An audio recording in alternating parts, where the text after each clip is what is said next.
नमस्कार, स्वागत है आपका प्रत्यक्ष भारत में। मैं हूं आपके साथ फहद काजी। देश में कोयले से चलने पावर प्लांट्स में से 72 प्लांट्स में कोयले का भंडार खत्म होने वाला है। इन प्लांट से देश की कुल बिजली उत्पादन क्षमता 386.88 गीगावाट का 52.4% उत्पादन होता है, यानी कुल बिजली उत्पादन का आधे से ज्यादा। यही नहीं, मिंट की एक रिपोर्ट के मुताबिक बाकी 50 प्लांट्स में सिर्फ 4 से 10 दिन का कोयला मौजूद है। वहीं 13 प्रोजेक्ट्स के पास 10 दिन के लिए बिजली उत्पादन भर मौजूद है। देश की सबसे बड़ी कोयला उत्पादक सरकारी कंपनी कोल इंडिया लिमिटेड ने कहा कि वो इस संकट को टालने के लिए हर संभव प्रयास कर रही है।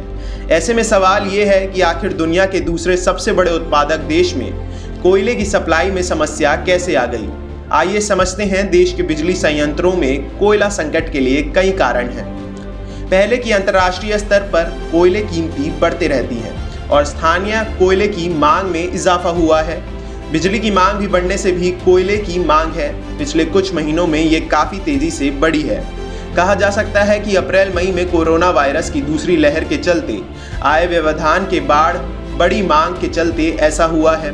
कोयला उत्पादक अभी भी इस डिमांड को पूरा करने में लगे हैं, लेकिन झारखंड, ओडिशा और पश्चिम बंगाल जैसे इलाकों में ज्यादा बारिश के चलते कोयले के उत्पादन में काफी मुश्किलें आई हैं। इसके साथ कोरोना की दूसरी लहर के चलते आए व्यवधान के बाद अचानक बड़ी मांग ने कोयला उत्पादकों और पावर प्लांट की सीजनल प्लानिंग को भी धराशायी कर दिया है। अगस्त 2021 में कोयले की कीमतें रिकॉर्ड ऊंचाई पर पहुंच गई थी।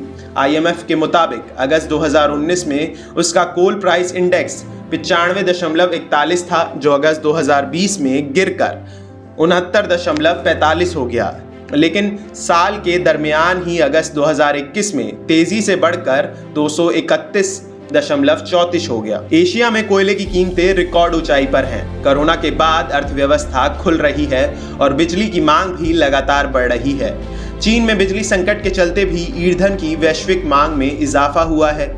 Security rating agency India ratings and research द्वारा 4 अक्टूबर को जारी नोट में कहा गया है, इस वित्तीय वर्ष के दूसरे हाफ में आयातित कोयले की मांग बढ़ेगी। ठीक इसी तरह घरेलू स्तर पर भी कोयले का उत्पादन बढ़ेगा। वहीं वैकल्पिक तौर पर आयातित कोयले से चलने वाले पावर प्लांट्स का PALF निचले स्तर पर रहेगा, क्योंकि अंतर्राष्ट्रीय कीमतें बहुत ज़्यादा हैं। रेटिंग एजेंसी ने कहा कि वित्तीय वर्ष के दूसरे हाफ में ऊर्जा की सप्लाई और डिमांड में अंतर बना रहेगा। फिलहाल के लिए इतना ही। देखते रहें प्रत्यक्ष भारत। अगर आप हमारे चैनल पर नए हैं तो इसे सब्सक्राइब करना बिल्कुल ना भूलें। आप हमें फेसबुक, इंस्टाग्राम और ट्विटर पर भी फॉलो कर सकते हैं। तब तक के लिए धन्यवाद।